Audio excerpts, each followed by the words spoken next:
Let's turn to Esther 3, 1 through 11. After these things did King Ahasuerus promote Haman, the son of Hammedatha, the Agitite, and advanced him and set his seat above all the princesses that were with him. And all the king's servants that were within the king's gate bowed and reverenced Haman, for the king had so commanded concerning him. But Mordecai bowed not, nor did him reverence. So Mordecai, who is the Jew, is not paying his respect to Haman, who has been exalted by the king, and Haman is authorizing everyone to bow down to him when he enters or when he appears, presume. Now, the Agitites was also those in the days of David who also killed David's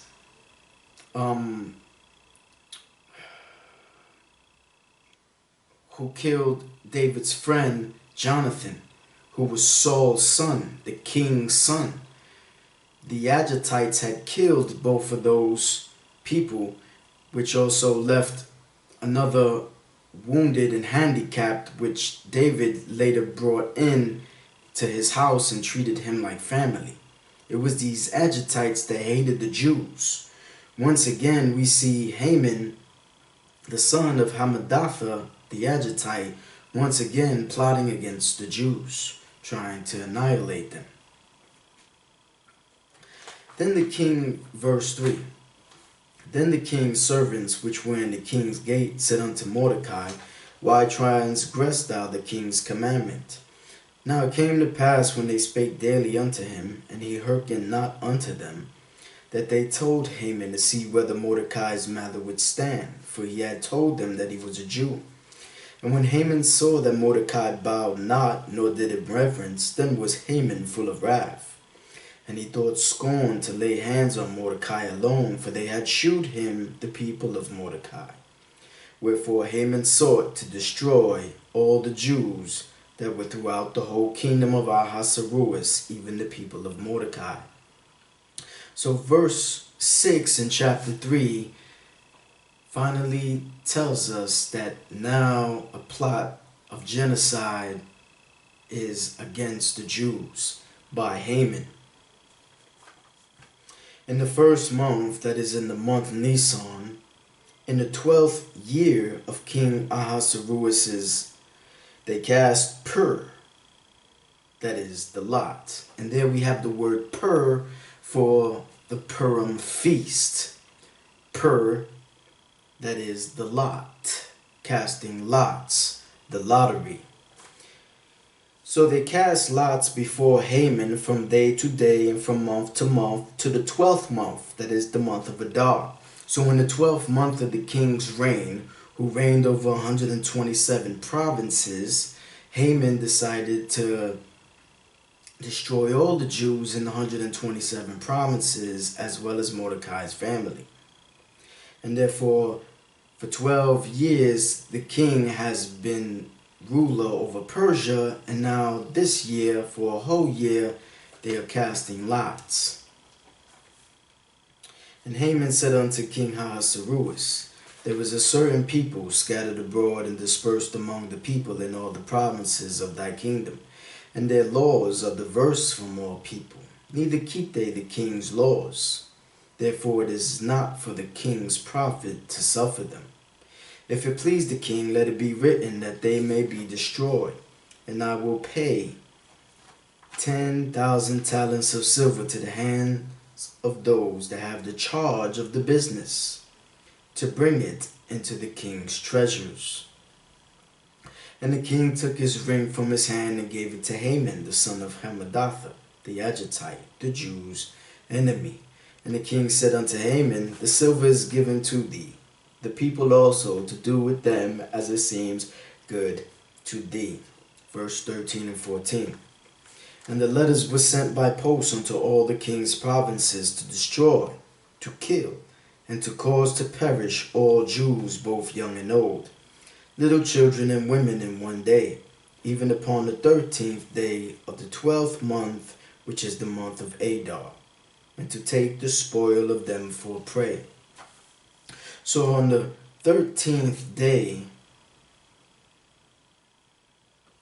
of the month of Adar, which is the 12th month of Adar, it says the 13th day of the 12th month, which is the month of Adar, which today is in March, would have perished this day, this weekend. There would have been a mass slaughter of the Jews.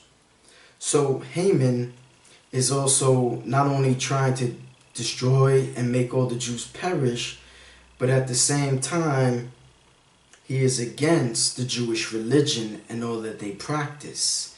He is against God's people.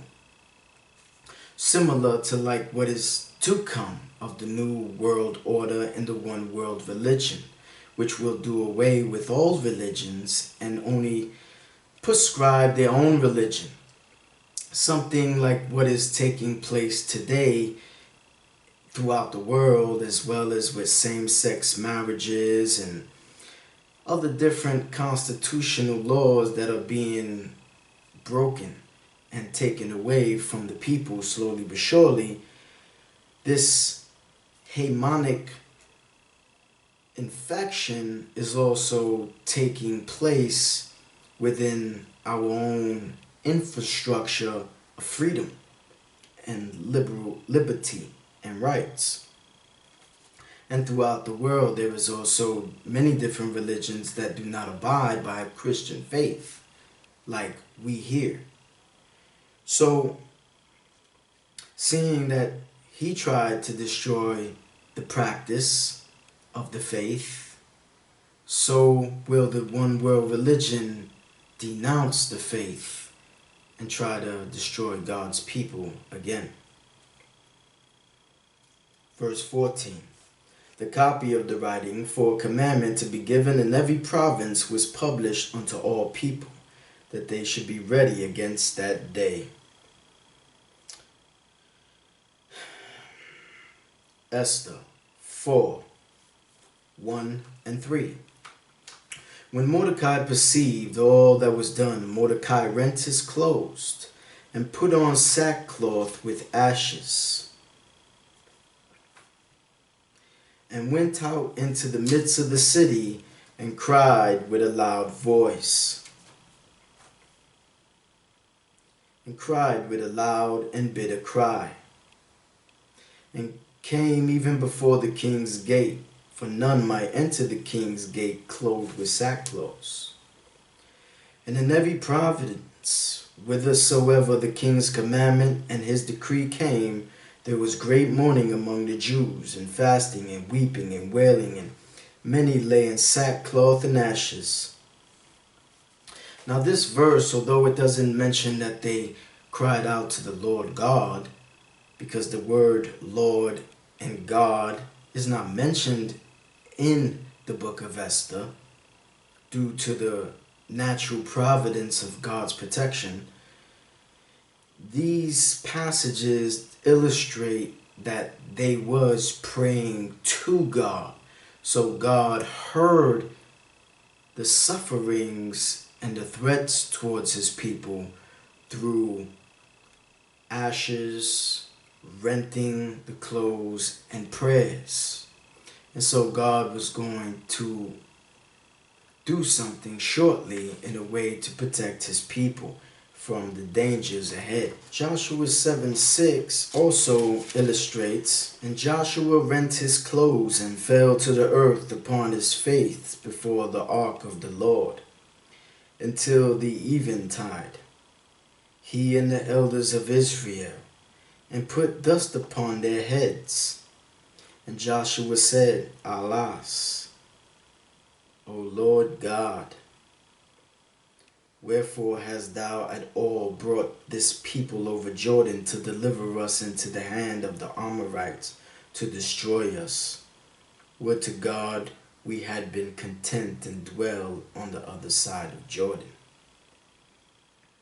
So, as Joshua rent his clothes with dust and also cried to the Lord, here it mentions that he cried, Allah. O Lord God. So they were praying to Adonai Elohim, the God of the Jews. In the book of Esther, chapter 4, we see how Mordecai also rent his clothes with ashes and cried to the Lord. But it doesn't mention that he cried to the Lord. Not only did Mordecai, but also the 127 different counties, country, states, also were praying in the same wailing fashion. Verse 5. Then called Esther for Hathach, one of the king's chamberlains, whom he had appointed to attend upon her, and gave him a commandment to Mordecai, to know what it was and why it was. So Hathach went forth to Mordecai unto the streets of the city, which was before the king's gate. And Mordecai told him of all that had happened unto him, and of the sum of money that Haman had promised to pay the king's treasures for the Jews, to destroy them. Also he gave him a copy of the writing of the decree that was given at Shushan to destroy them, to show it unto Esther, and to declare it unto her, and to charge her that she should go unto the king to make supplication unto him, and to make requests before him for her people. And Hathach came to Esther the words of Mordecai. Again Esther spake unto Hathach, and gave him commandment unto Mordecai. All the king's servants and the people of the king's provinces do know that whosoever with a man or woman shall come unto the king into the inner court, who is not called, there is one law of his to be put him to death, except such to whom the king shall hold out the golden scepter, that he may live. But I have not been called to come in unto the king these 30 days. So for 30 days, Esther has not even been called to go see the king. And they told to Mordecai Esther's words. Then Mordecai commanded to answer Esther, think not with thyself that thou shalt escape in the king's house more than all the Jews. For if thou altogether holdest thy peace at this time, then shall their enlargement and deliverance arise to the Jews from another place. But thou and thy father's house shall be destroyed. And who knoweth whether thou art come to the king for such as a time as this? So Mordecai sends the message back to Esther saying that just because you live in the king's house doesn't mean that you're not going to die because you are a Jew. And not only will you die, but I will die also, and your father's house will die. So maybe you've been called here for a purpose in order to free your people.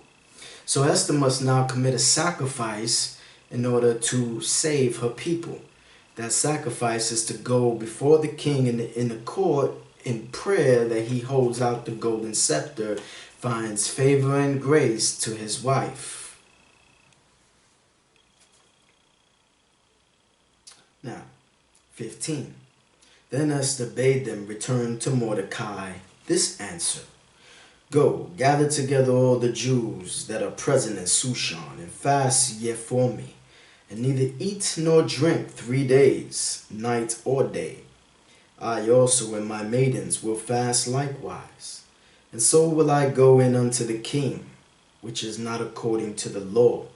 And if I perish, I perish. So Mordecai went his way and did according to all that Esther had commanded him. So once again, there was a fast for Esther.